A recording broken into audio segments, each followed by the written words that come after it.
Media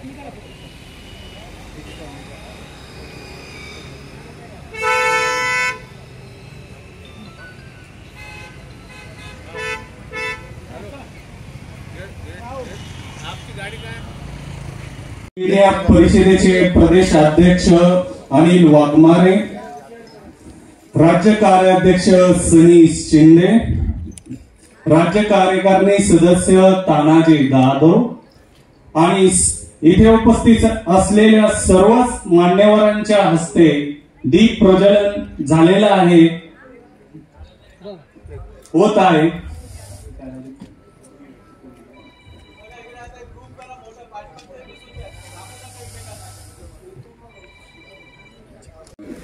मला अनेक जण म्हणायचे की तुम्ही डिजिटल मीडिया कशाला संघटना करताय, डिजिटल मीडियाची आहे ना आपली पत्रकारांची संघटना, परंतु तुमचं उद्याचं जे काही माध्यम आहे, उद्याचं प्रभावी माध्यम आहे आणि ज्याच्यावर सरकार नियंत्रण ठेवू शकत नाही अशा पद्धतीचं तुमचं माध्यम आहे आणि अशा परिस्थितीमध्ये ह्या माध्यमाला अधिक जोर देणं, त्याचा संघटित आवाज उठवणं हे आपल्या आजच्या डिजिटल मीडिया परिषदेचा मुख्य उद्देश आहे, मुख्य ध्येय आहे।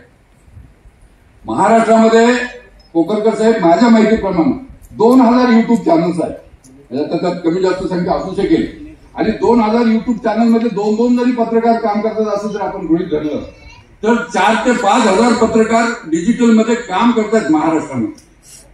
ह्या सगळ्या पत्रकारांचे प्रश्न आहेत, त्यांचे प्रश्न डिजिटल वाल्यांचे वेगळे प्रश्न आहेत, आपले प्रिंटवाल्याचे आणि इलेक्ट्रॉनिक वाल्यांचे प्रश्न वेगळे आहेत, डिजिटल वाल्यांचे आणखी वेगळे प्रश्न आहेत।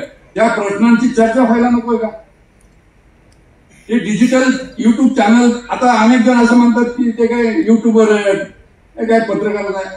युट्यूब चॅनलवाल्यांना आता आपल्याला काही मागण्या करायच्या सरकारने आणि त्याच्यासाठी पाठपुरावा करायचा। अजूनही जे युट्यूब चॅनल चालवतात त्यांना पत्रकार म्हणून मान्यता दिली जात नाही। एखादी सरकारी पत्रकार परिषद असेल, त्या पत्रकार परिषदेला आपल्याला बोलवलं जात नाही। एखादा सरकारचा काही उपक्रम असेल किंवा एखादा नेत्याचा कार्यक्रम असेल, त्याचं जे काही प्रेस नोट आहे ती पण तुमच्याकडे येत नाही।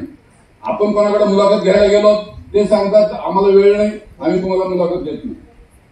हे सगळं चालू आहे आणि हे सगळं जर बदलायचं असेल तर 2 गोष्टी आपल्याला कराव्या लागतील। एक पहिली गोष्ट म्हणजे आपल्याला आपली विश्वासार्हता आपल्याला वाढवावी लागणार।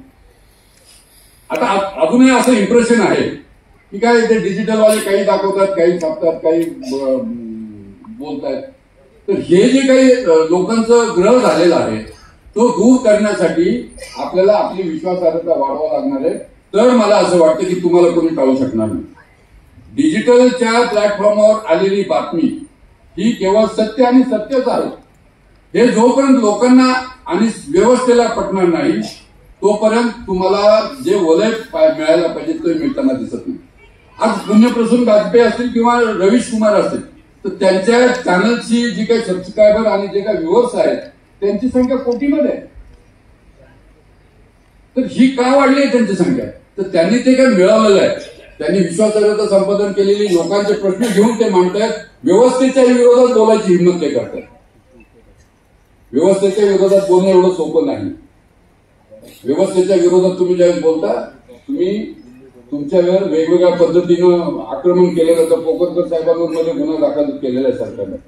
काय बातमी दिली होती त्यांनी, काय बातमी नाही, त्यांनी समाज हिताच्या बातम्या दिलेल्या आहेत। त्यांच्यावर गुन्हा दाखल झालेला आहे, त्यांना वॉरंट निघालं, आता ते कोर्टात जाऊन त्यांनी जामीन मिळवून घेतलेला आहे। म्हणजे तुम्ही आवाज व्यक्त करायला लागलात, तुम्ही समाज हिताची भूमिका घ्यायला लागलात, तुम्ही समाजासाठी भांडायला लागलात की तुमचा आवाज बंद करण्याचा कार्यक्रम हा देश पातळीवर, राज्य पातळीवर सगळीकडे चालू आहे आणि या विरोधात आपल्याला लढावं लागणार। केवळ माझ्यापुरता विचार करून चालणार नाही।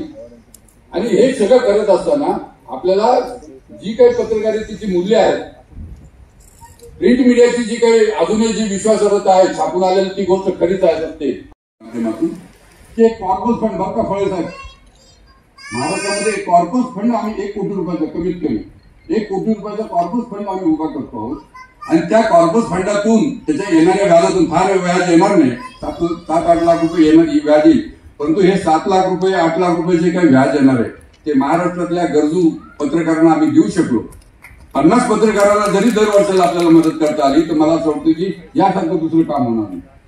आणि आपल्या माहितीसाठी सांगतो, जसं मगाशी मिलिंदनी सांगितलं की केवळ हे जेव्हा कॉर्पस फंड होईल तेव्हाच होईल, परंतु आजही अनेक पत्रकार माझ्याकडे फोन करतात, मला विचारतात की देशमुख साहेब मला मदतीची गरज आहे. महाराष्ट्रामध्ये गेल्या 3 वर्षामध्ये 83 लाख रुपये आपण पत्रकारांसाठी वाटप केलेले आहेत. हे माझे डिजिटल मीडिया परिषद लातूर जिल्हा यांच्या अध्यक्ष डिव्हिजन मईवाडे, सुनील हावा, श्रीनिवास सोनी, अर्जुन जाधव, सिद्धार्थ सूर्यवंशी या सर्वांच्या वतीने SM सरांचं स्वागत करण्यात येत आहे.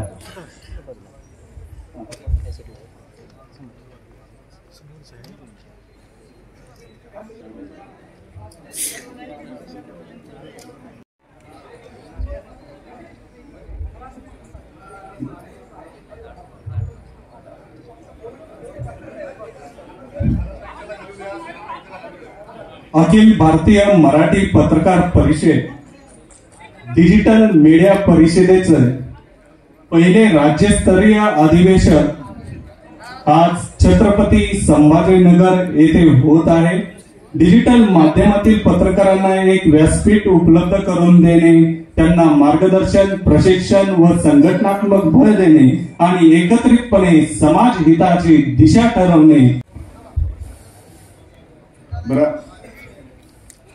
बरं आता पुढील ज्यांना सन्मान करायचा त्यांना विनंती करतो की आता जर तुम्ही थोडं धीर धरा आणि थोडं बांधवांचे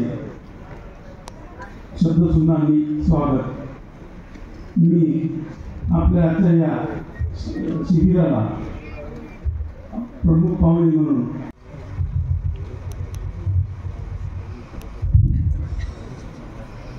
परिषदेचे उपाध्यक्ष चंद्रकांत बर्देसर यांचंही आपण या ठिकाणी स्वागत करत आहोत.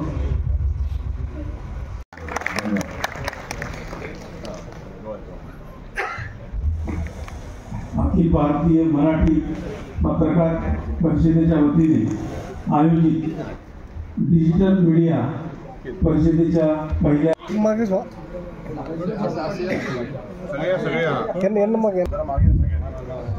छत्रपती संभाजी